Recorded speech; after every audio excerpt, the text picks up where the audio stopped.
Queimou não. Olha que farinha. Ah, Chico Vale. Pronto, mãe, ela vai acender de novo. Vamos descer agora, galera. Bora! Bora fazer a fila pra ganhar um lanchinho. Agora. Não, depois não. Vai comer fritinha. Vou buscar no Posso tirar um? mesmo, né? Posso tirar um? Não, eu vou preparar o de vocês. Pronto. É pra trazer a mesa? Ah, não, não. Eu entendo só. Ai, sério, Não, a mesa tu pega pra mim. Tua, A mesa eu vou preparar um pra ele. Eu que dou, Alexandre. Mas dentro nem me chamou pro teu aniversário. Ah, eu não sabia que... Não sabia que eu ia... Tu não sabia? Eu não sabia que o sabiá sabia subiar. Vamos descer, descer. Ai, não, que pra gente catar com areia. Vou ganhar mais. Menina, eu tô... Doida. Mãe, quem fez isso aqui? Hã? Quem fez isso aqui?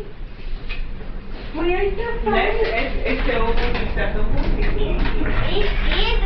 Vestido? Leva pra lá.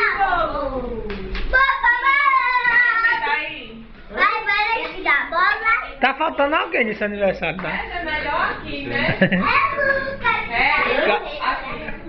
Cadê o Hugo? Tá na escola? Tá, ele foi pro colégio.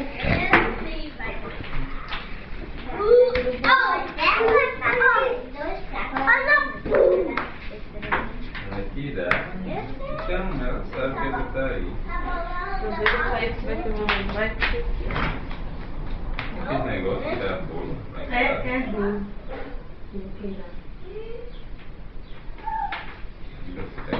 Pra mim, café. É, pra você. Não, primeiro pedaço. Ai, mamãe.